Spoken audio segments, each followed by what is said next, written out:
안녕하세요. 김호준입니다. 블랙리스트 의혹은 사실 무근인 것으로 결론났다.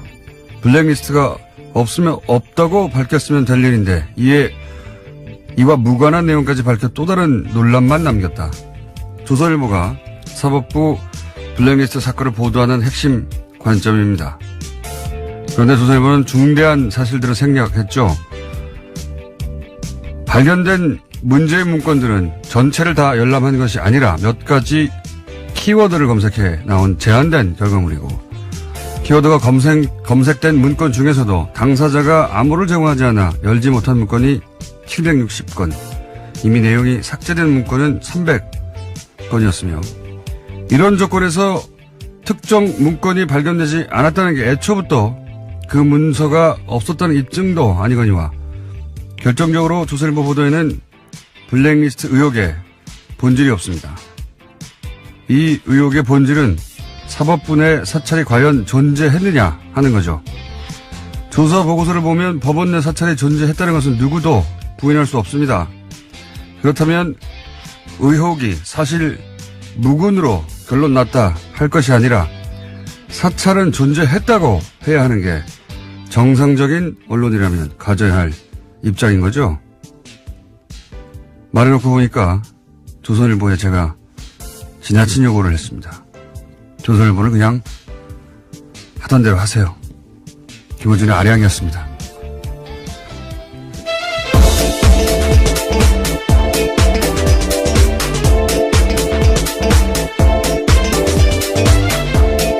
세상이네. 김은지입니다. 네.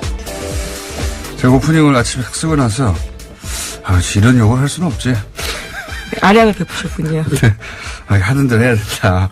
사람이 안 하던 짓 하면 죽는다는 소리가 있잖아요. 네. 하던 대로 하는 게 맞다. 제가 무리한 욕을 했다 생각이 듭니다. 제가 이게 조사 보고서 기자들은 아마 다들 읽어봤을 것 같은데, 별지. 예, 저도 봤습니다. 언론 보도에 이게 다 담을 수가 없으니까요. 예.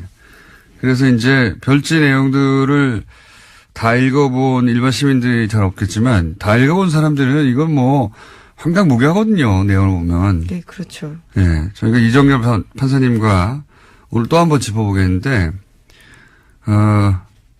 이게 이제 보통 경악을 한다, 뭐 충격을 금할 수 없다 이런 표현을 하는데, 저는 그런 표현은 좀 안 어울린다고 생각해요. 너무 찌질하다. 내용이 너무, 이게 우리나라 대한민국의 법원 행정처라고 하면 최고 엘리트들인데. 예, 그렇죠. 법관 중에서도 가장 엘리트들이 가는 곳입니다. 네. 이게 너무 찌질하다. 보면은 뭐 게시판 댓글 숫자 세고 있고. 댓글 주요 내용까지 다 보고하고 있는데요. 네. 굉장히 유치한 내용들이 맞습니다. 그런 다음에 보고를 하고 있습니다. 예를 들어서 뭐 누구누구를 보내서 설득하라느니, 설득이 실패했다느니, 그리고 뭐 이런 것도 있어요. 우리 법 연구회, 이게 진보적인 성격의 모임이죠. 법원 내. 근데 이제 이 모임의 핵심이 누구느냐, 이름 쫙 써 있습니다. 주변 그룹이 누구냐. 주변 그룹으로 분류된 분들 기분 나쁠 것 같아요. 이름이 쫙 써 있어요.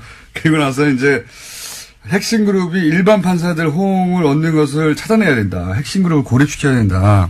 그래서 대응 전략 같은 거 쭉 있고, 뭐 카페 활동이나 인터넷 활동을 어떻게 저지할 것인가. 게시물, 댓글 엄청 자세하게 써 있어요. 네, 심지어 개인 페이스북에 달린 댓글까지도 보고하고 있는 상황입니다. 네, 자기들끼리 다 보고하고 이거 심각하다. 어떻게. 그걸 두고 사찰이 아니라고 말하는 것도 굉장히 황당한데요. 사찰이라고 하는 것도 유치한 수준이에요, 아주. 근데 그런 내용이 가득합니다. 발견된 문건. 그것도 전부가 아니죠. 정말 심각한 정말 일부가 나온 겁니다. 정말 심각한 거는 못 봤다고 봐야 되는 거죠. 네, 행정처 차장이 굉장히 핵심 인물을 꼽히고 있는데 그 사람 컴퓨터는 아예 열어보지도 못했거든요. 그리고 또 열어본 것들 중에 삭제했다니까 파일을 삭제했다고 생각하시는 분도 있는데 그게 아니고 파일이 있는데 열어보면 내용이 아무것도 없어요. 지워버린 거죠. 예. 그렇게 삭제해버린 겁니다. 예. 이런데 무슨 블랙리스트 의혹이 사실 무근으로 드러났다. 이렇게 쓰면 안 되죠. 읽어봤으면 절대 그렇게 못할 텐데 읽어보고 나서도 사실 무근이라고. 전체가 블랙리스트예요. 전체가. 네, 유일하게 시사인 칼럼도 들어가 있습니다. 그런 것도 되게 있습니다. 황당했는데요. 예. 시사인 칼럼 썼는데 이거 편집을 악이죠. 시사인 얼마나 나쁜 잡지인가. 예, 그렇지 않습니다. 전혀 그렇지 않고요. 그리고 저희 방송에 나왔던 그 바로 차상환. 예, 차상환 판사. 예. 판사가 이제 칼럼도 쓰고 했을 때 얘기고, 요게 이제 그 문건 내용이 대상이 된 기간이 저희 방송이 나온 이유는 없어요. 그래서 아깝습니다. 방송 나온 다음에 어떻게 반응했는지도 있었으면 좋았을 텐데, 칼럼 한번 썼다고 그렇게 길게 보고서를 쓴 만큼. 예, 그렇죠. 칼럼 하나 썼는데 엄청 길어요. 이 사람을 어떻게 해야 되는지, 누굴 보내서 설득하라고. 방송에 나왔으면 얼마나 더 긴 내용이 나왔을까. 예. 주변에 기자분들이 계시면 구해서 보시면, 네. 처음엔 우리는 판사가 아니다 보니까 충격을 받는다기보다는 콧웃음이 나오는 정도. 야, 이렇게 하나? 제가 한 3차례 가까이 읽었는데요. 읽을 때마다 더 화가 납니다. 읽을수록 화가 나는 보고서이긴 합니다. 저는 처음에는 야, 이거 심하다 싶다 나중에 웃겼어요. 이 사람들, 엘리트들이 읽어가고 있구나. 지질합니다! 굉장히 보고서가. 자, 첫 번째 뉴스는요?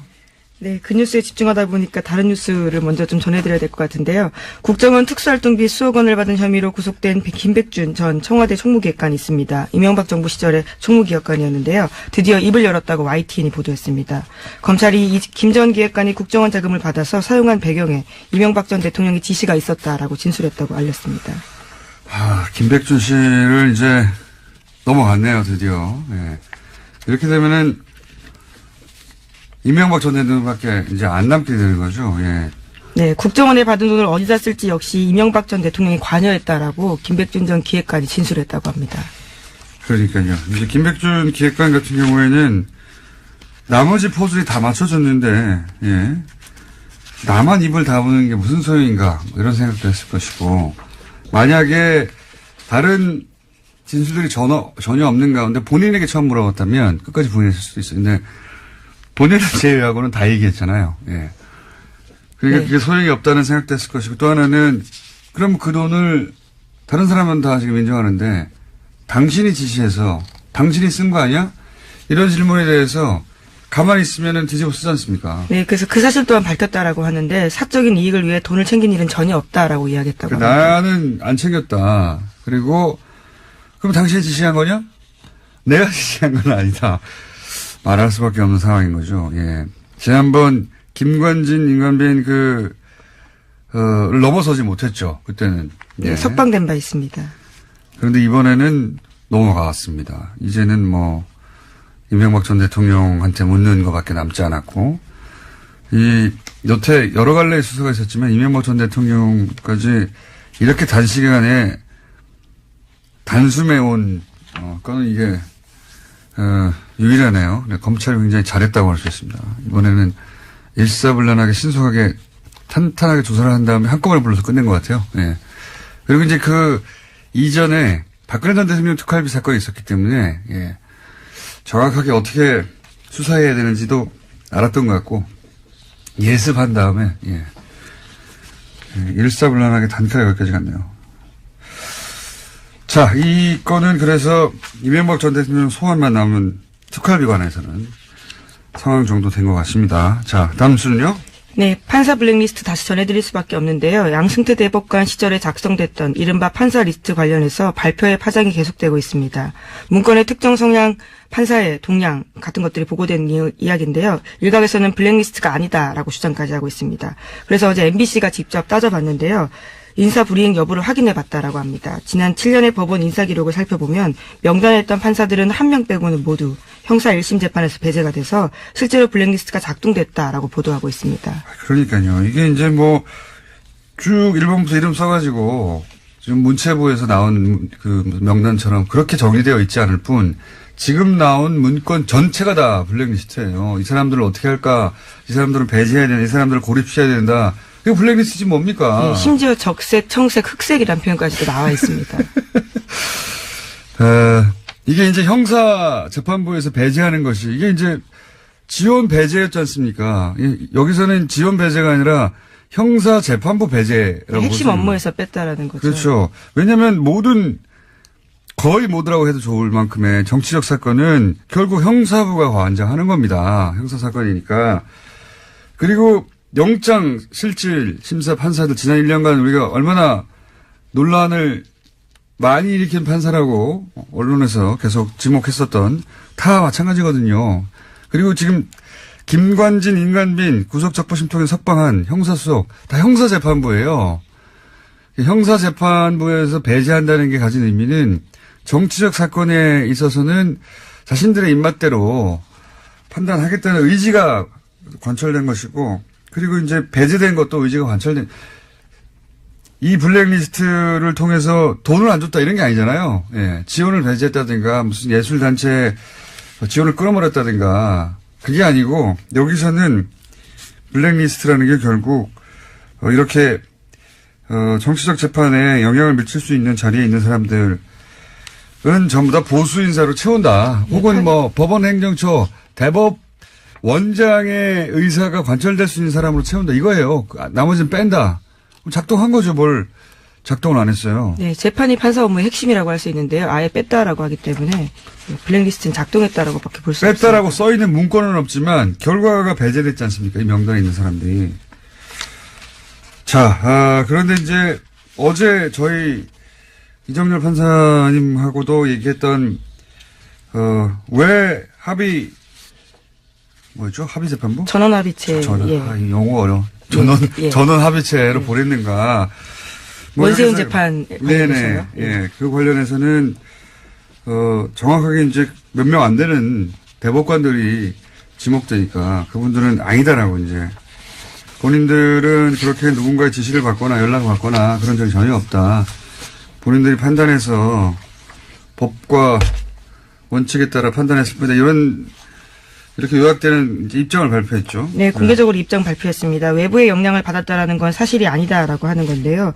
사법부의 독립과 재판의 공정성에 관한 불필요한 의심과 오해를 불러일으키는 것에 대해서 깊은 우려와 유감을 표명한다면서 오히려 언론 보도를 탓했습니다. 왜 불필요합니까?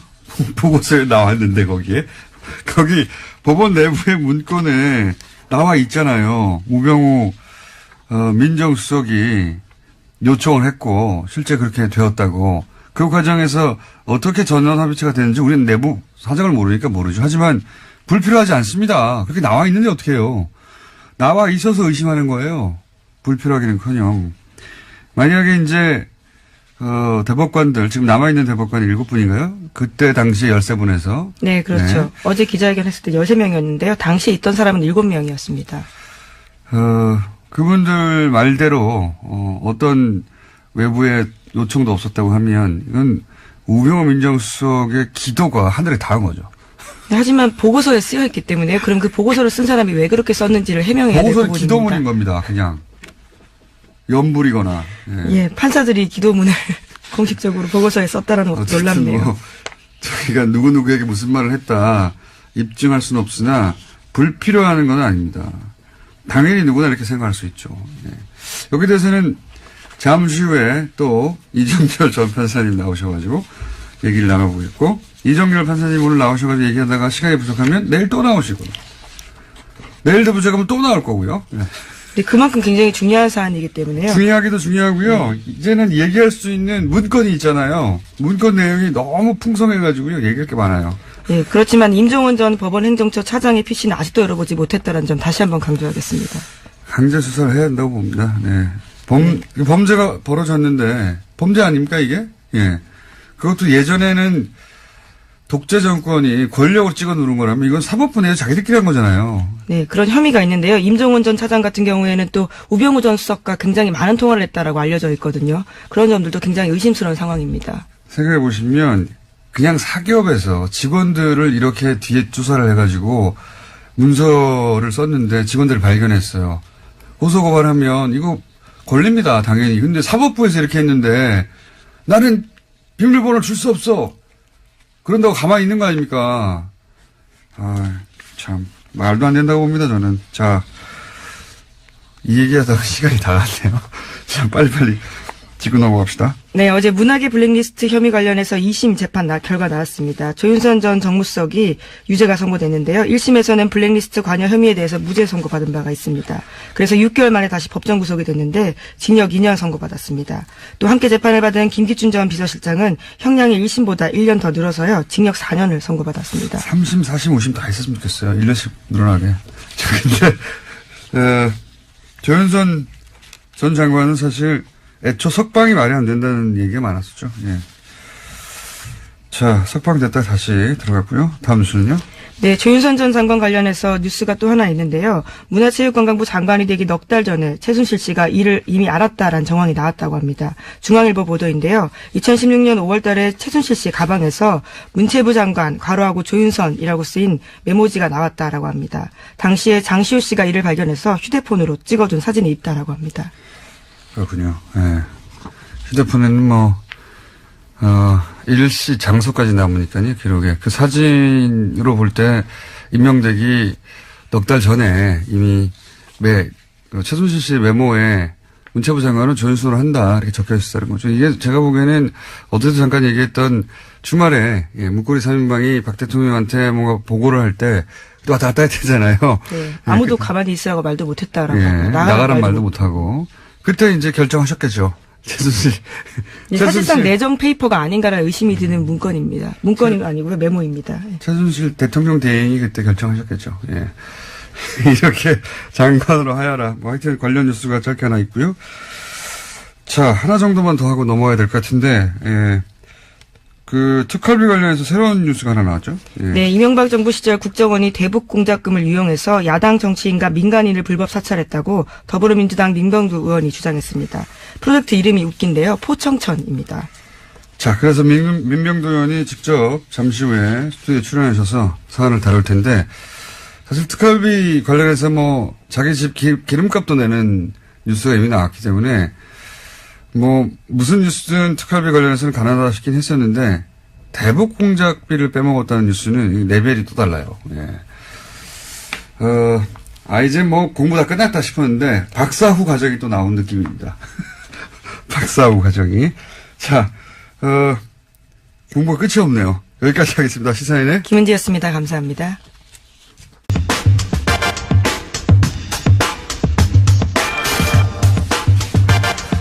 특활비 뉴스 많이 나오고 있습니다. 그중에서 새로운 레벨의 차원이 다른 뉴스가 또 나왔습니다. 대북 공작금을 특활비로 빼돌렸다. 그리고 그 돈으로 야당 정치인을 불법 사찰했다. 네, 처음 나온 주장입니다. 더불어민주당 민병두 의원 스튜디오에 모셨습니다. 안녕하십니까? 네, 안녕하세요. 예.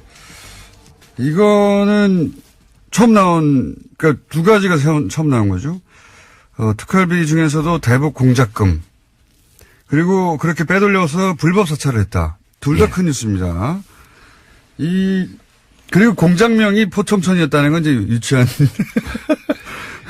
유치합니다만은, 공작명 포청천, 대북 공작금 빼돌려서 야당 정치인을 불법 사찰해라. 요약하면 이런 겁니다. 네. 제보를 받으셨다고 하는데 이게 믿을만한 내용입니까? 예, 100% 믿을만 합니다. 저희가 여러 가지 근거를 댈 수 있겠지만, 팀의 구성원 이름이 분명합니다. 알 수 없는 이름이죠, 사실 일반인은. 그렇죠. 포청천 팀 산하에, 포청천 공작팀 산하에 3개 팀이 있었습니다. 미행감시 팀. 미행감시, 익숙한 단어네요. 예, 미감이죠. 줄여서 미감팀이라고 합니다. 미감. 예. 그 내사팀. 내사팀이 종합하는 곳입니다. 예. 사이버팀, 해킹하는 곳입니다.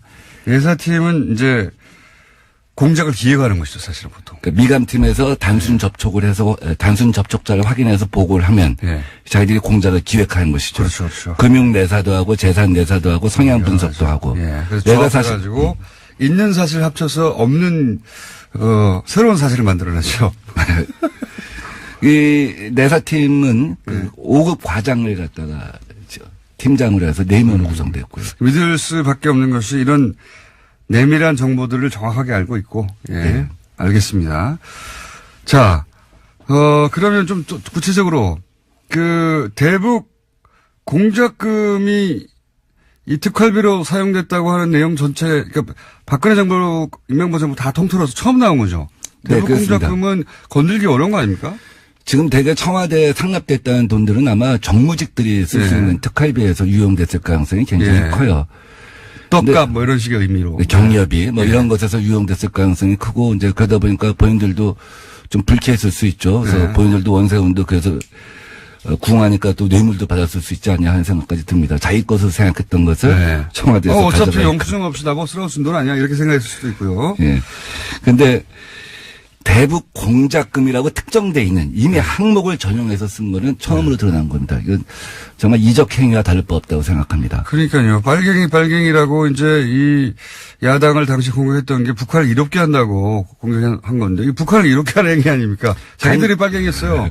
간첩 잡으라고 배정한 돈을 네. 전혀 반대되는 돈에 쓴 것이죠. 그만큼 대북 안보에 허점이 생긴 것이죠. 맞습니다. 자, 일단 규모는 그럼 혹시 나왔습니까? 규모는 이 최종읍 차장이라고 하는 사람이 이것을 갖다가 작전을 갖다가 수립하고 지시를 한 사람입니다. 차장 3차장인가요? 예, 최종읍 대북 담당 3차장이죠. 네. 2009년 3월 원세훈과 함께 3차장으로 임명이 됩니다. 그래서 1년 6개월 재임합니다. 네. 이 공작은 이명박 정부 5년 동안 진행된 것인데 네. 최종읍 3차장이 최근에 자기한테 배정된 특활비 9억 원에 대해서 네. 조사를 받습니다. 예. 검찰에 가서 조사를 받는데 이게 어디에 쓰여졌는지가 불투명하니까 검찰은 이것을 갖다 개인적으로 유용하지 않았겠느냐. 아. 착복하지 않았겠느냐. 아. 이렇게 본 거예요. 예. 그러니까 최대 9억은 넘지 않았을 것이라고 봅니다. 아하. 이 공작비가. 그 기간 동안은. 1년 6개월. 예. 그러니까 보통 1년에 6개월 쓴다는 얘기죠. 1년에 6억 원을 쓴다는 얘기죠. 그거는 빙산의 일각일 것 같은데요. 공작팀이 또 다른 차원에서 진행됐을 수도 있죠. 가령 이 똑같은 시기에 그러니까 지금 고 자금에서 유용된 게 그 정도 액수. 전체 이 팀의 공작비는 뭐 더 크겠지만. 그러니까 4년을 합치면 5년을 합치면 굉장히 클 수가 있겠죠. 그것도 1년에 6억 가지고는 이게 어려울 것 같은데 제가 보기에는 이 공작금 중에 유용한 그 특수활동비로 유용한 부분이 그만큼이고 나머지 또 다른 데서 땡겨온 네. 금액이 있을 수 있겠네요. 있을 수 있겠죠. 근데 제가 그런 추정을 자꾸 하게 되면 이제 이 제보에 네. 이 내용의 이제 신뢰에 대해서도 또 제보만 따지자면 대북 공작금에서 나온 금액은 그 정도다. 예, 제가 확인할 수 있는 얘기만 말씀드립니다. 알겠습니다. 예. 소송을 당할 수도 있기 때문에. 그리고요. 그래서 그런 돈을 이용해서 실제 야당 정치인을 사찰한다고 했을 때 누구누구가 사찰 대상이 됐습니까? 미감팀은 벽을 뚫든 천장을 뚫든 증거를 확보해봐라. 무엇이든지 가져와라. 이 얘기는 뭐냐면 돈을 얼마든지 이제 지불해 줄 테니 혹은 불법이어도 마음껏, 상관없다. 마음껏 사용해라. 승진도 보장해라. 뭐 이런 얘기입니다. 근데 미감팀에서 누구누구를 미행했는가는 제가 정확하게 알 수는 없습니다. 다만 사이버팀에 대해서는 제가 좀 비교적 자세한 내용을 들었습니다. 박지원, 한명숙, 특히 한명숙 전 총리에 대해서는 정치자금권에 대해서 내사를 해라 하는 얘기를 특별히 지시를 했고요. 그다음에 KBS 사장 정현주, MBC 사장 최문순, 박원순 시민단체 대표 이런 분들의 이메일 주소를 줬다는 겁니다. 아, 이 사람들을 따라 한마디로. 이 사람들의 PC를 뚫어라. PC를 뚫어라. PC를 뚫어라 하는 얘기는 뭐냐면 왜 이메일 주소를 주면서 PC를 뚫어라 하는 얘기가 무슨 뜻이냐면 네. 해킹 프로그램을 넣는 그렇죠. 겁니다. 해킹하라는 거죠. 그러면 핸드폰까지 다 연결이 되는 거죠. 네. 사실은. 근데 해킹하라는 그 얘기죠. 이후에는 수시로 개통 라인을 무시하고 수시로 이메일 어드레스가 왔다는 겁니다. 이 사람들은 이메일 어드레스의 주인이 누군지는 몰라요. 그러면 이제 추적해서 알게 되는 거죠. 예. 추적해서 자기들의 특이사항만 정리해서 보고를 하는 것이죠. 근데 가만히 보니까 나중에 보니까 이게 2012년 총선 임박해서는 당시의 여당 예. 관계자들도 많더라는 거예요. 아, 여당 관계자들도 있었다. 그러니까 어떻게 보면 공천을 앞두고 정적을 제거하려고 한다든지 속관하려고 네, 한다든지 정권의 이명박 정부의 말을 잘 안 듣는 여당 인사들이었겠죠, 아마도. 그래서 사이버 팀도 그걸 특정할 수는 없는데 조사를 해보니까 이게 전방위적이구나. 여당 야당 가리지 않는구나. 심지어 애인들도 하는 거야. 그 사람 표현대로 하면 애인들도 조사를 하는구나. 예, 애인들 약점을 잡으려고 하는. 그러니까 여기서 애인이란 말은 네. 여기서 애인이란 말은 이제 우리 편도 조사하는구나. 아, 그렇군요. 여당을 그러군요. 조사하는구나. 예. 그런 의미로 얘기를 하더라고요. 아니 근데 사실 실제로 이렇게 소위 미행하고 내사하다 보면 그분들의 애인들도 자연스럽게 만나게 되니까 사찰이 되겠죠. 예. 그래서 이제 이 사이버 팀은 주로 그 원래 있던 산업 스파이 담당들이 일을 합니다. 해커. 예. 전문 해커들이 동원돼서 하는 그렇겠죠. 것이죠. 당연히. 예. 미감팀은 아무래도 전문 요원들이 해야 되죠. 일정한 거리를 두고 해야 되고. 근데 미감팀이 외부에 사무실을 두지는 않았고 막교대로 해가면서 일을 진행했다고 합니다. 저는 이 미행팀들을 몇 번 마주친 적이 있어요. 아, 그래요? 나중에 기회가 되면 어떤 행색인지, 예. 여러 가지 작업법을 입고 나타납니다. 저도 옛날에 2번 수배 생활을 한 동안 오랫동안 미행감시를 당한 적이 있어서 익숙합니다. 그 풍경에 대해서는. 뜻밖의 장소에서 마주치게 되죠. 자, 그러면 이분들을 북한 공작금을 특수활동비를 이용해서, 사찰한 것은 명백한 거네요. 확인된 거네요, 사실상. 예. 대북 공작구에 예. 가장체 운영비라고 하는 항목이 있습니다. 예. 무엇을 가장 한다는 것이죠. 예, 예. 회사 같은 것으로 위장을 해갖고 예, 예. 사무실을 운영하면서 공작을 하는 것이죠. 예. 프론트 회사라고 하죠. 이 가장체 운영비가 100% 집행되지는 않습니다. 예. 이 중에 불용된 것들을 갖다가 최종욱 3차장이 오랜 국정원 근무 경력으로 눈여겨본 거죠. 이걸 전용하면 되겠구나.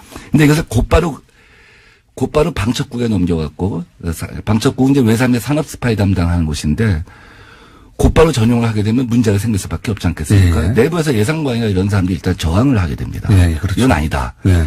그래서 일단, 어떻게 대북을 빼돌려서 야당을 사찰하냐, 이렇게 나올 수 있으니까요. 그렇죠. 그래서 용도 세탁을 합니다. 항목 세탁을 합니다. 아하. 유력 정치인 해외 비자금 은닉 실태 조사. 이렇게 하면 약간 좀 그렇죠. 모호하잖아요. 그렇죠. 국정원 사람들이 생각할 때 유력 정치인 중에 북한하고 연결되는 사람도 있겠지. 네. 그 사람들의 생각에는. 그래서 일단 항목을 갖다 위장해놓고 요것을 갖다 방첩국에서 쓰게 하는 것이죠. 이거는 정말 내부 인사가 아니면 나올 수 없는 이야기네요. 그렇게까지 했다는 거는 어떻게 알겠습니까? 내부 제보가 아니면.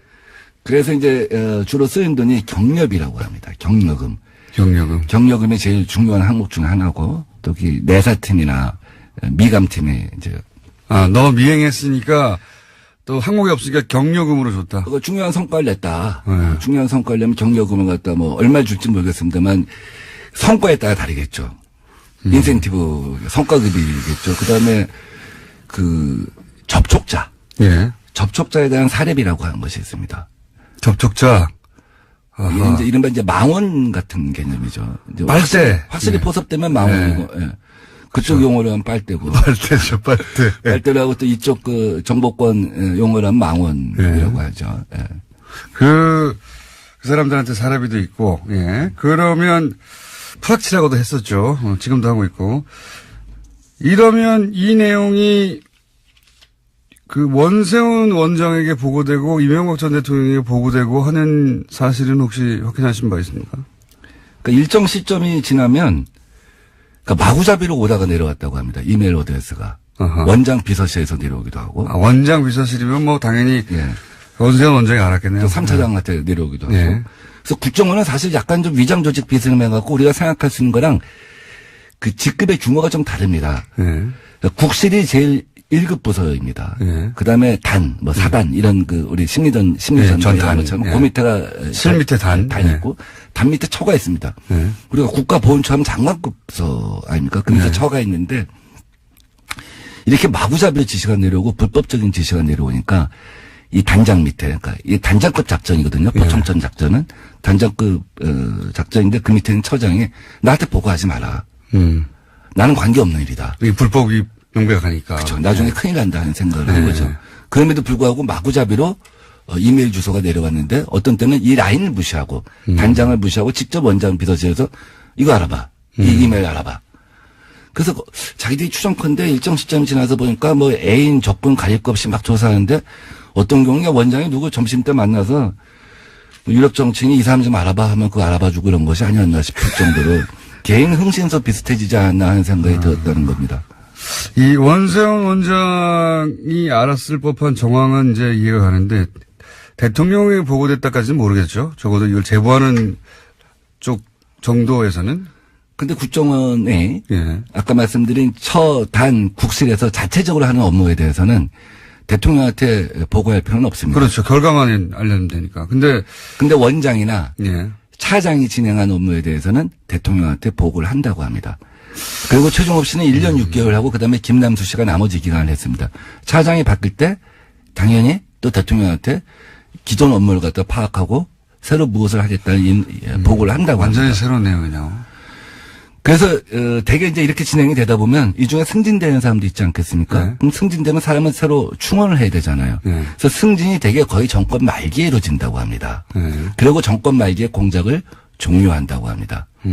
그래서 박근혜 정부 때 남재준 원장이 이제 새로 와서 네. 이걸 들여다보기 시작한 거죠. 이거 뭐였지? 네. 과거에 이전에 뭐 뭐랬지? 한 거야. 네.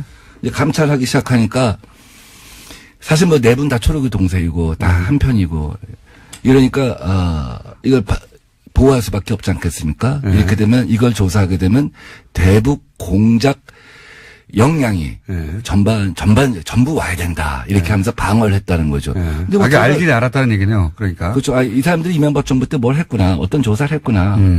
그래서 이게 뭐지? 자기들도 관심 가질 수밖에 없지 않겠습니까? 또 어떤 땐 자기들이 거기서 벤치마킹도 할 필요도 있는 것이고. 근데 그쪽에서 이게 안 된다. 대북 역량 라인이 와야 된다. 그럼 알 수가 없는 거죠. 그래서 그 폭로되거나 하진 않았고. 네. 그래서 이제 남재준 원장이 이 포청천 작전에 대해서 전모를 파악하지는 못했던 것으로 알고 있습니다. 그러나 거기서 아이디어를 얻어서 또 다른 제2의 박근혜판 포청천 작전을 갖다가 전개했을 수도 있겠죠. 있겠죠. 예. 제가 궁금한 거는 이게 이제 국정원 그 적폐청산위원회에서 그때 한참 여러 가지 이제 문제점들을 거론할 때 이게 왜 안 나왔죠? 그러니까 국정원 적폐 TFT가 이제 나중에 종합 대국민 보고를 하면서 메인 서버에 접근할 수 없었던 것이 제일 큰 한계였다 이런 말을 하지 않습니까? 그게 하나였을 것 같고요. 네. 국정원 TFT를 구성할 때 큰 원칙이 뭐냐면 국정원 식구들로 하지 말자. 네. 왜냐하면 지난 20년, 30년 국정원에 근무했던 사람들은 언젠가는 어느 시점에선가는 어느 위치에선가는 나쁜 짓을 누군가는 했을 것이다. 누구든지 했을 것이다. 그럼 누가 누구를 갖다 탓할 수가 없는 상황 아니냐. 그래서 외부에서 사람을 데려옵니다. 그건 잘했다고 생각해요. 근데 외부에서 사람을 데려오다 보니까 한계가 있다. 내부의 문제점을 속속들이 들여다볼 수가 없었던 이런 것이죠. 내용 같은 경우에는 숨겨버리면 알기 굉장히 힘들었다 이런 얘기네요. 그렇죠. 이실직고 해라. 네. 근데 이실직고 안 하면 알 수가 없는 거였죠. 그러니까 지금 국정원 그 TF로 물론 많은 내용이 밝혀지긴 했지만 메인 서버에 접근할 수도 없었고 그리고 이렇게 아주 내밀한 국정원에 실제로 굉장한 타격을 줄 수 있는 내용들은 이거 외에도 감춰질 수 있겠네요. 저는 이종찬 원장님이 그런 얘기를 하신 적이 있어요. 국정원장 하셨던 분이. 정말 MB한테 화나는 거는 해외 역량과 대북 역량을 완전히 와해시킨 것이다. 비전문가들로 인사교체를 해갖고 영포 라인을 교체해서. 그러니까 빨갱이는 그쪽에다 대고 태극기 집회의 그 핵심 내용이 이런 거거든요. 북한의 이로운 행위를 한다는 거거든요. 그 지금 이명박 전 대통령 사저 앞에서 지금 태극기를 흔들어야 돼요.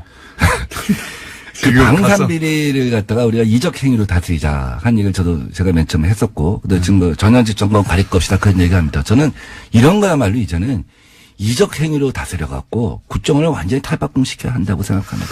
저도 그렇게 생각하는데, 시간이 다 돼버렸네요. 서울시장 나가시는 얘기도 한 질문 하나 정도 하려고 그랬는데, 질문 하나 정도 할게요. 왜? 왜 나가시려고 합니까? 저는 우리 문재인 정부의 대부분의 정책을 제가 디자인했었죠. 연구원장을 하면서. 네. 그래서 혁신의 어떤 그 기관차가 될 수 있다. 문재인 정부가 소득주도 성장이라고 하는 한 축의 정책을 만들고 또 한편에서 여러 가지 혁신 정책을 펼치고 있지 않습니까? 제가 남들이 생각해 보지 못한 아이디어. 하나만 알려주세요. 뭐 예컨대 재래시장 아파트를 짓겠다 하는 거였죠. 재래시장 아파트요?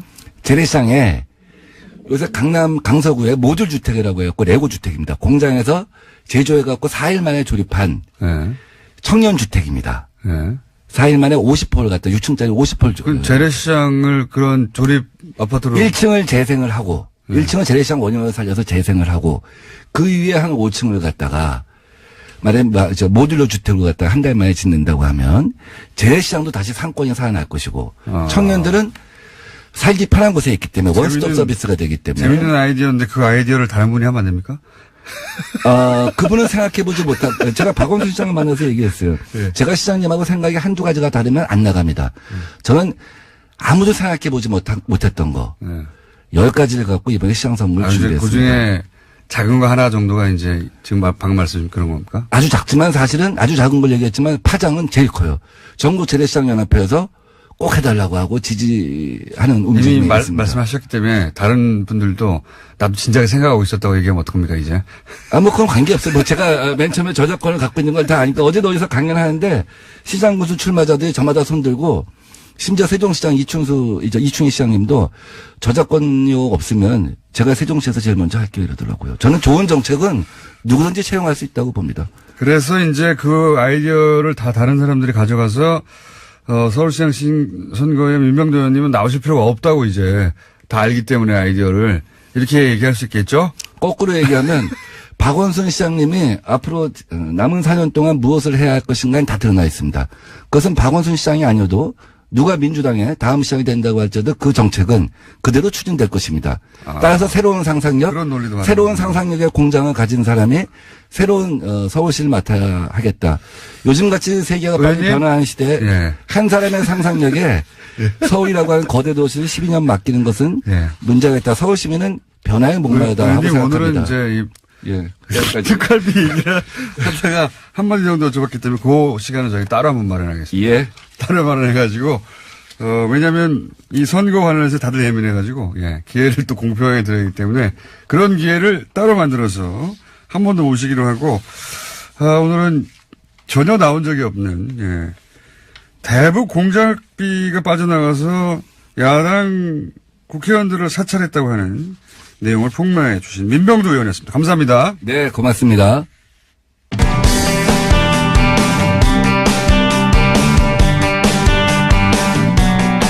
자, 제 생각에는 아마 한동안 계속 나오실 것 같은 부장판사를 지낸, 영장판사도 지낸 법무부인 동아리 이정열 사무장님 스튜디오에 나오셨습니다. 한동안 계속 나오. 이게 잠이 모자라네요. 잠이 모자라요. 아니, 제가 이 별지 쭉 읽다가 어느 순간 저는 일단 법관 아니니까 좀 다르게 받아들일 것 같은데 이따가 코미디다 이런 생각을 했었잖아. 이거 웃으면 안 되는데. 이게 정말 이렇게 근엄하신 판사들이 행정처에 모여서 이런 생각하고 있었나? 그 일부에서 저한테 그런 질문을 하시더라고요. 이게 정말 판사들이 쓴 문건이 맞냐. 그러니까 이게 진지하게 물어보시는데 혹시 법원에서 예를 들어 국가정보원이나 이런 데다가 이렇게 위탁을 줘가지고 거기서 그건 정보기관이니까 거기서 나온 정보를 가지고 그쪽 문체에 맞게 문건을 작성해서 법원이 넘겨받은 걸 그냥 그대로 쓴 거 아니냐는 그런 의문을 제기하시는 분들도 계시더라고요. 네, 그 이해갑니다. 이해가는 것이 일단 제가 보기에는 이거 국정원에 입사한 지 약 3개월 정도 된 3개월 정도 된 요원이 저 게시판 좀 분석해봐. 그래서 네 알겠습니다 하고 게시판 분석한 정도로 보이거든요. 예. 지금 공장장님께서 게시판 분석 말씀하셨는데 물론 게시판 분석인 부분도 있는데요. 이따 얘기 나오면 또 말씀드리겠습니다. 아까 얘기 나왔던 차성환 판사 같은 경우에 정말 웃겨요 그거. 여기에 지금 문건에 뭐라고 나오냐면 차성환 판사가 코트넷에 그러니까 코트넷이라 하면 이제 법원 내부 게시판이거든요. 법원 판사들이 보는. 거기에 글을 게시를 하는데 그것과 관련해서 친분 있는 판사들에게 이메일로 글을 송부를 하면서 의견을 구했다. 그러면서 전체 회신의 방법으로 활발하게 토론 중이다. 하면서 이 문건에 이메일들이 쭉 나와요. 저도 그거 보고 놀랐는데 아니 법원 판사들의 개인 이메일들을 행정처에서 다 볼 수 있네? 이렇게 생각했어요 저도. 그러니까요. 이메일 내용이 쭉 나오죠. 저는 여기서 섬찟했습니다. 저도 당연히 내부 이메일을 썼었기 때문에. 이메일 내용이 다 나오고 저는 거기서 웃긴 게 이런 겁니다. 누구 보내서 저 사람 좀 설득 좀 해봐. 네. 이런 거 있잖아요. 네. 그러고 나서 설득 실패. 예. 그 지금 공장장님께서 말씀 주신 게 네. 두 사람이 나옵니다. 하나는 이 차성환 판사의 친척이 예. 법원에 있어요. 예. 그 사람을 통해서 쿠션이 쿠션. 예, 설득을 해라 하니까 방금 공장장님 말씀하신 대로 실패했다. 두 번째는 소속 법원 지원장. 예. 이건 좀 무서운 거죠. 그렇죠. 자기 상관이니까. 예, 이 상관일 뿐만 아니라 이 사람이 근무 평정을 하거든요. 그러니까 말을 했는데 지원장이 말을 했는데 말을 안 듣는다. 그러면 근무 평정을 D를 줍니다. 그럼 서기호 판사처럼 되는 거예요. 아무 이유 없어요. 그냥. 잘리는 거군요. 그렇죠. 예. 무서운 거죠. 예. 예, 그런데 그러니까 이런 라인을 통해서 한다는 것도 근데 그것도 또 실패. 근데 이제 당사자는 모를 거예요. 예. 당사자는 자신과 가까운 거리에 있는 사람들이니까 이분들이 걱정돼서 그러나 보다. 네. 이렇게 생각하는데 사실은 그 뒤에서 이 법원 행정처에 그 사람들 보러 가서 예. 얘기하라고 한 거죠. 그렇죠. 이런 거 공작인 겁니다. 공작. 완전 공작이죠. 별게 공작이 아니에요. 그 네. 공작을 했다는 얘기가 또 문건에도 나와요. 차모 판사가 존경하는 선배, 차모 판사와 친한 선후배 명단을 취합해서 관리할 필요가 있다. 저도 그 대목이 저는 가장 이 문건에서 심각하다고 본 네. 대목입니다. 이거는 간단하게 생각해 보면 그 친한 사람 좀 보내가지고 좀 설득 좀 해봐. 여기까지는 그렇다고 예. 쳐요. 그게 아니라 이제 상시 관리하려고 이제 주변 인사들을 명단을 이 국정원이 하는 이건 첩보기관이 하는 거거든요. 네, 그렇죠. 그거를 했다는 겁니다. 빨대를 마련하고 주변을 둘러싸고 이거 자체가 정말 첩보기관이 하는 짓이에요. 그걸 법원 행정처에서 판사들을 대상으로 했다는 거 아닙니까? 이게 왕년에 국정원이 하는 짓이에요. 그렇죠. 이게 왕년에 노무현 전 대통령 서거 즈음에서 이명박 정권이 했던 일이잖아요. 주위 사람들 털고 명단 그러니까 관리 작성하고. 그게 이제 사찰기관이나 국정원을 통해서 한 건데 이게 골 때리는 게 사법부가 방송 용어 맞아요? 이거는 그 이상의 표현이 없습니다. 고를 친다고 할 수도 없고 고를 만진다고 할 수도 없고요. 고는 표준어입니다. 근데 정말 띵 하는 것이 예. 이거는 진짜 국정원이 하는 짓이 사법부 내에서 사법부 판사들에서 사법부 판사들을 향해 이루어진 거 아닙니까? 그렇죠. 이거는 명백한 사찰이고 공작이고 예. 이건 범죄 맞잖아요. 범죄행위죠. 그 예전에 이런 적이 있습니다. 저기 우리법 연구에 이제 신입 회원이 들어오면 환영회를 할 거 아닙니까?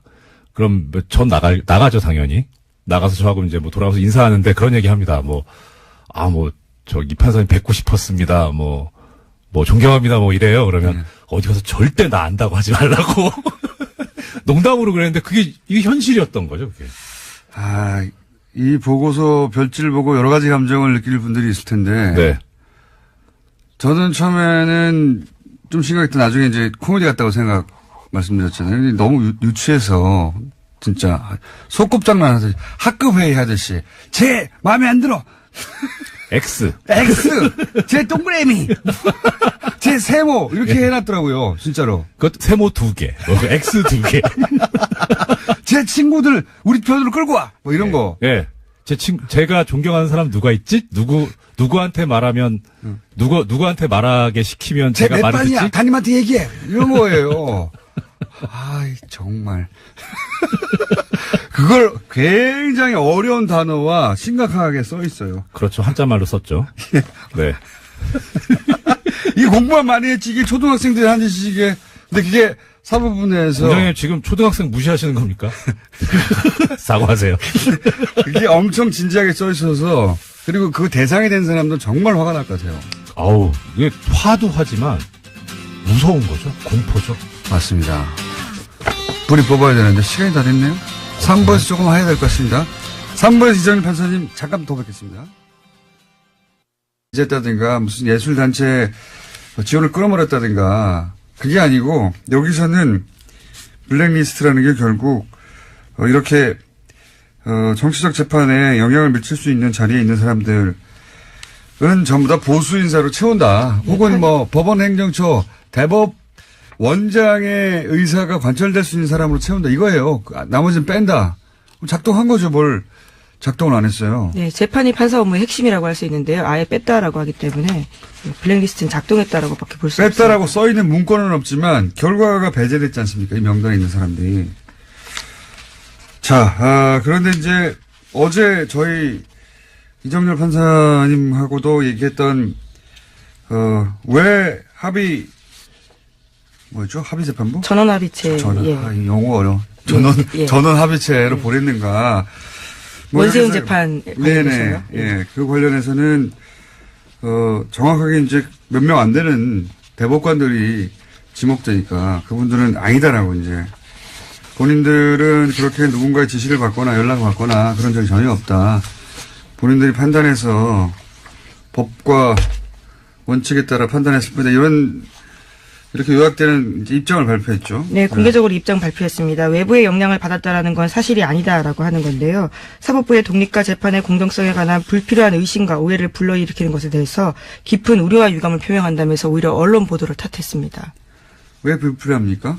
보고서에 나왔는데 거기 법원 내부의 문건에 나와 있잖아요. 우병우 민정수석이 요청을 했고 실제 그렇게 되었다고. 그 과정에서 어떻게 전원합의체가 되는지 우리는 내부 사정을 모르니까 모르죠. 하지만 불필요하지 않습니다. 그렇게 나와 있는데 어떻게 해요. 나와 있어서 의심하는 거예요. 불필요하기는커녕. 만약에 이제 대법관들 지금 남아있는 대법관이 7분인가요? 그때 당시에 13분에서. 네, 그렇죠. 네. 어제 기자회견 했을 때 13명이었는데요. 당시에 있던 사람은 7명이었습니다. 그분들 말대로 어떤 외부의 요청도 없었다고 하면 이건 우병우 민정수석의 기도가 하늘에 닿은 거죠. 하지만 보고서에 쓰여 있기 때문에 그럼 그 보고서를 쓴 사람이 왜 그렇게 썼는지를 해명해야 될 부분입니다. 보고서는 기도문인 겁니다. 그냥 연불이거나. 예, 판사들이 기도문을 공식적으로 보고서에 썼다라는 것도 놀랍네요. 저희가 누구누구에게 무슨 말을 했다 입증할 수는 없으나 불필요한 건 아닙니다. 당연히 누구나 이렇게 생각할 수 있죠. 네. 여기 대해서는 잠시 후에 또 이정열 전 판사님 나오셔가지고 얘기를 나눠보겠고, 이정열 판사님 오늘 나오셔가지고 얘기하다가 시간이 부족하면 내일 또 나오시고, 내일도 부족하면 또 나올 거고요. 네. 네, 그만큼 굉장히 중요한 사안이기 때문에요. 중요하기도 중요하고요. 이제는 얘기할 수 있는 문건이 있잖아요. 문건 내용이 너무 풍성해가지고요. 얘기할 게 많아요. 네, 그렇지만 임종원 전 법원행정처 차장의 PC는 아직도 열어보지 못했다는 점 다시 한번 강조하겠습니다. 강제 수사를 해야 한다고 봅니다. 네. 범죄가 벌어졌는데, 범죄 아닙니까, 이게? 예. 그것도 예전에는 독재 정권이 권력으로 찍어 누른 거라면 이건 사법부 내에서 자기들끼리 한 거잖아요. 네, 그런 혐의가 있는데요. 임종원 전 차장 같은 경우에는 또 우병우 전 수석과 굉장히 많은 통화를 했다라고 알려져 있거든요. 그리고 나서 이제 핵심 그룹이 일반 판사들 호응을 얻는 것을 차단해야 된다. 핵심 그룹을 고립시켜야 된다. 그래서 대응 전략 같은 거 쭉 있고, 뭐 카페 활동이나 인터넷 활동을 어떻게 저지할 것인가. 게시물 댓글 엄청 자세하게 써 있어요. 네, 심지어 개인 페이스북에 달린 댓글까지도 보고하고 있는 상황입니다. 네, 자기들끼리 다 보고하고 이거 심각하다. 어떻게 그걸 두고 사찰이 아니라고 말하는 것도 굉장히 황당한데요. 사찰이라고 하는 것도 유치한 수준이에요, 아주. 근데 그런 내용이 가득합니다. 발견된 문건. 그것도 전부가 아니죠. 정말 심각한 정말 일부가 나온 겁니다. 정말 심각한 거는 못 봤다고 봐야 되는 거죠. 네, 행정처 차장이 굉장히 핵심 인물을 꼽히고 있는데 그 사람 컴퓨터는 아예 열어보지도 못했거든요. 그리고 또 열어본 것들 중에 삭제했다니까 파일을 삭제했다고 생각하시는 분도 있는데 그게 아니고 파일이 있는데 열어보면 내용이 아무것도 없어요. 지워버린 거죠. 예. 그렇게 삭제해버린 겁니다. 예. 이런데 무슨 블랙리스트 의혹이 사실 무근으로 드러났다. 이렇게 쓰면 안 되죠. 읽어봤으면 절대 그렇게 못할 텐데 읽어보고 나서도 사실 무근이라고. 전체가 블랙리스트예요. 전체가. 네, 유일하게 시사인 칼럼도 들어가 있습니다. 그런 것도 있습니다. 황당했는데요. 예. 시사인 칼럼 썼는데 이거 편집을 악이죠. 시사인 얼마나 나쁜 잡지인가. 네, 그렇지 않습니다. 전혀 그렇지 않고요. 그리고 저희 방송에 나왔던 그 바로 차상환. 예, 차상환 판사. 예. 판사가 이제 칼럼도 쓰고 했을 때 얘기고. 요게 이제 그 문건 내용이 대상이 된 기간이 저희 방송이 나온 이유는 없어요. 그래서 아깝습니다. 방송 나온 다음에 어떻게 발응했는지도 있었으면 좋았을 텐데, 칼럼 한번 썼다고 그렇게 길게 보고서를 쓴 만큼, 예, 그렇죠. 칼럼 하나 썼는데 엄청 길어요. 이 사람을 어떻게 해야 되는지, 누굴 보내서 설득하라고. 방송에 나왔으면 얼마나 더 긴 내용이 나왔을까, 예. 주변에 기자분들이 계시면 구해서 보시면, 네. 처음엔 우린 당사자, 판사가 아니다 보니까 충격을 받는다기보다는 콧웃음이 나오는 정도. 야, 이렇게 하나? 제가 한 3차례 가까이 읽었는데요. 읽을 때마다 더 화가 납니다. 읽을수록 화가 나는 보고서이긴 합니다.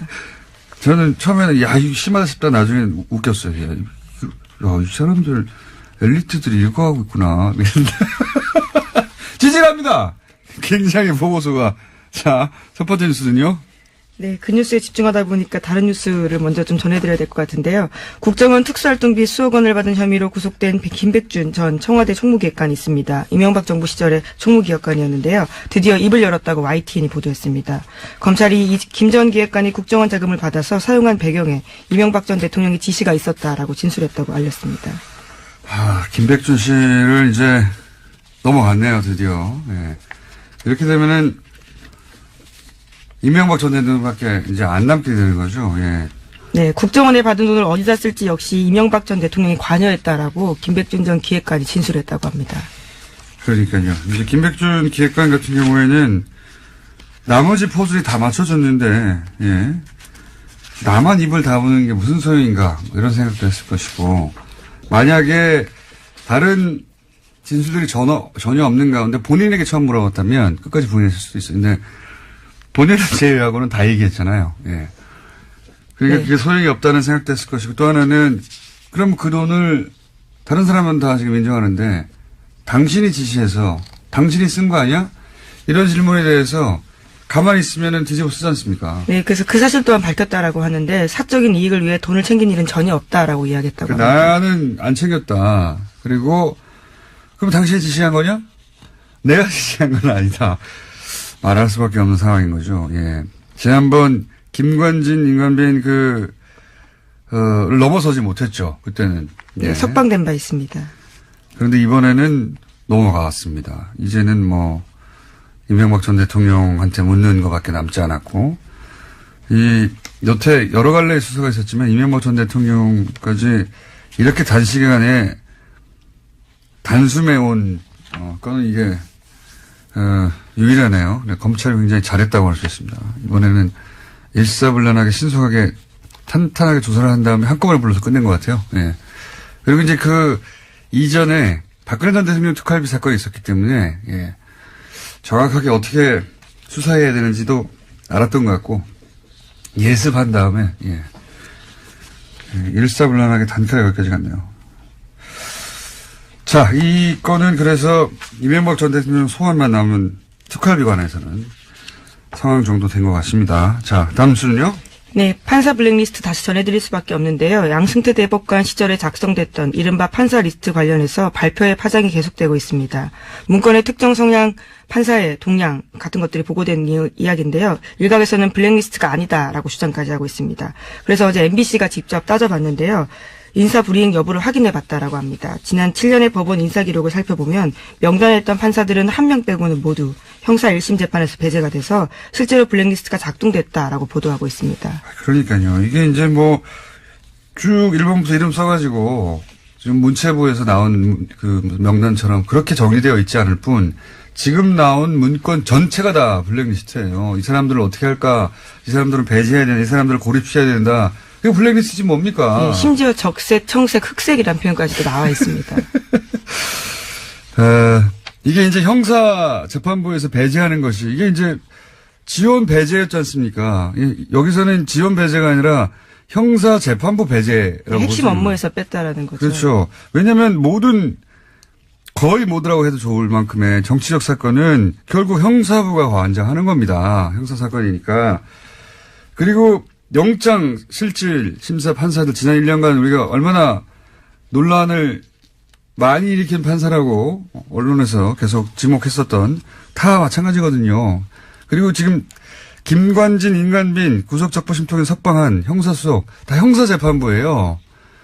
형사재판부에서 배제한다는 게 가진 의미는 정치적 사건에 있어서는 자신들의 입맛대로 판단하겠다는 의지가 관철된 것이고, 그리고 이제 배제된 것도 의지가 관철된, 이 블랙리스트를 통해서 돈을 안 줬다 이런 게 아니잖아요. 예, 지원을 그런 점들도 굉장히 의심스러운 상황입니다. 생각해 보시면 그냥 사기업에서 직원들을 이렇게 뒤에 조사를 해가지고 문서를 썼는데 직원들을 발견했어요. 고소고발하면 이거 걸립니다, 당연히. 근데 사법부에서 이렇게 했는데 나는 비밀번호를 줄 수 없어. 그런다고 가만히 있는 거 아닙니까? 아, 참 말도 안 된다고 봅니다, 저는. 자, 이 얘기하다가 시간이 다 갔네요. 자, 빨리빨리 짚고 넘어갑시다. 네, 어제 문학의 블랙리스트 혐의 관련해서 2심 재판 결과 나왔습니다. 조윤선 전 정무수석이 유죄가 선고됐는데요. 1심에서는 블랙리스트 관여 혐의에 대해서 무죄 선고받은 바가 있습니다. 그래서 6개월 만에 다시 법정 구속이 됐는데 징역 2년 선고받았습니다. 또 함께 재판을 받은 김기춘 전 비서실장은 형량이 1심보다 1년 더 늘어서요. 징역 4년을 선고받았습니다. 3심, 4심, 5심 다 했었으면 좋겠어요. 1년씩 늘어나게. 자, 근데 조윤선 전 장관은 사실 애초 석방이 말이 안 된다는 얘기가 많았었죠. 예. 자, 석방됐다 다시 들어갔고요. 다음 뉴스는요? 네, 조윤선 전 장관 관련해서 뉴스가 또 하나 있는데요. 문화체육관광부 장관이 되기 넉 달 전에 최순실 씨가 이를 이미 알았다라는 정황이 나왔다고 합니다. 중앙일보 보도인데요. 2016년 5월 달에 최순실 씨 가방에서 문체부 장관 괄호하고 조윤선이라고 쓰인 메모지가 나왔다라고 합니다. 당시에 장시호 씨가 이를 발견해서 휴대폰으로 찍어둔 사진이 있다라고 합니다. 그렇군요. 예. 휴대폰에는 일시 장소까지 남으니까요, 기록에. 그 사진으로 볼 때 임명되기 넉 달 전에 이미 최순실 씨의 메모에 문체부 장관은 조윤선으로 한다, 이렇게 적혀 있었다는 거죠. 이게 제가 보기에는 어제도 잠깐 얘기했던 주말에, 문고리 3인방이 박 대통령한테 뭔가 보고를 할 때 또 왔다 갔다 했잖아요. 네. 아무도 가만히 있으라고 말도 못했다라고. 나가란 말도 못하고. 그때 이제 결정하셨겠죠. 최순실. 사실상 내정 페이퍼가 아닌가라는 의심이 드는 문건입니다. 문건이 아니고요, 메모입니다. 최순실 대통령 대행이 그때 결정하셨겠죠. 예. 이렇게 장관으로 하여라. 하여튼 관련 뉴스가 짧게 하나 있고요. 자, 하나 정도만 더 하고 넘어가야 될 것 같은데, 예. 그 특활비 관련해서 새로운 뉴스가 하나 나왔죠? 예. 네, 이명박 정부 시절 국정원이 대북 공작금을 이용해서 야당 정치인과 민간인을 불법 사찰했다고 더불어민주당 민병두 의원이 주장했습니다. 프로젝트 이름이 웃긴데요. 포청천입니다. 자, 그래서 민병두 의원이 직접 잠시 후에 스튜디오에 출연하셔서 사안을 다룰 텐데, 사실 특활비 관련해서 자기 집 기름값도 내는 뉴스가 이미 나왔기 때문에 무슨 뉴스든 특활비 관련해서는 가난하다 싶긴 했었는데, 대북 공작비를 빼먹었다는 뉴스는 레벨이 또 달라요. 예. 이제 공부 다 끝났다 싶었는데, 박사 후 과정이 또 나온 느낌입니다. 박사 후 과정이. 자, 공부가 끝이 없네요. 여기까지 하겠습니다. 시사인의 김은지였습니다. 감사합니다.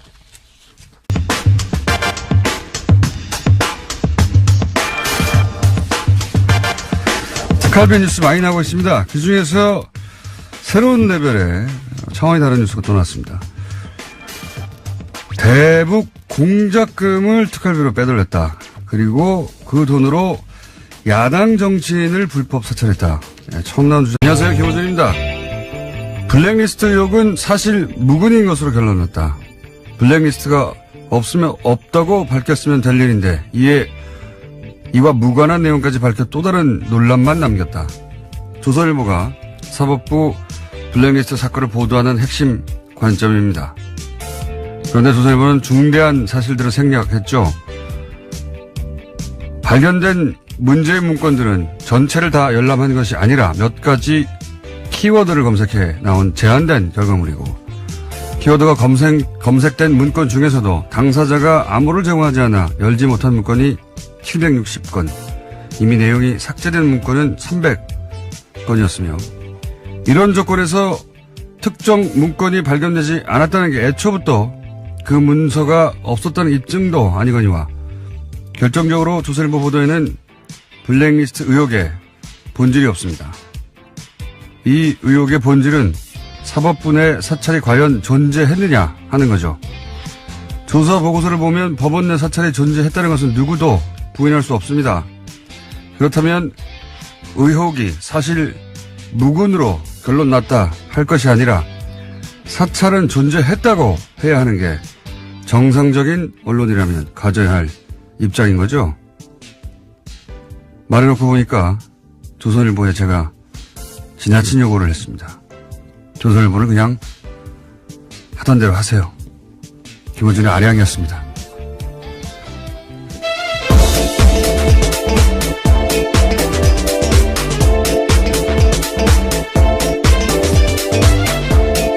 시사인의 김은지입니다. 네. 제가 오프닝을 아침에 딱 쓰고 나서 이런 욕을 할 수는 없지. 아량을 베푸셨군요. 네. 하던 대로 해야 된다. 사람이 안 하던 짓 하면 죽는다는 소리가 있잖아요. 네. 하던 대로 하는 게 맞다. 제가 무리한 욕을 했다 생각이 듭니다. 제가 이게 조사 보고서 기자들은 아마 다들 읽어봤을 것 같은데 별지. 예, 저도 봤습니다. 언론 보도에 이게 다 담을 수가 없으니까요. 예. 그래서 이제 별지 내용들을 다 읽어본 일반 시민들이 잘 없겠지만 다 읽어본 사람들은 이건 뭐 황당무계하거든요. 내용을 보면. 네, 그렇죠. 예. 저희가 이정렬 판사님과 오늘 또 한 번 짚어보겠는데, 이게 이제 보통 경악을 한다, 뭐, 충격을 금할 수 없다, 이런 표현을 하는데, 저는 그런 표현은 좀 안 어울린다고 생각해요. 너무 찌질하다. 내용이 너무, 이게 우리나라 대한민국의 법원 행정처라고 하면 최고 엘리트들인데. 예, 그렇죠. 법관 중에서도 가장 엘리트들이 가는 곳이니까. 네. 이게 너무 찌질하다. 보면은 뭐, 게시판 댓글 숫자 세고 있고.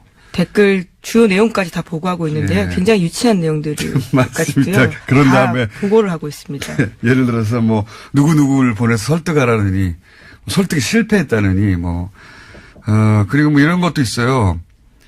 그 우리 법 연구회 이게 진보적인 성격의 모임이죠. 법원 내. 근데 이제 이 모임의 핵심이 누구느냐 이름 쫙 써 있습니다. 주변 그룹이 누구냐. 주변 그룹으로 분류된 분들 기분 나쁠 것 같아요. 이름이 쫙 써 있어요.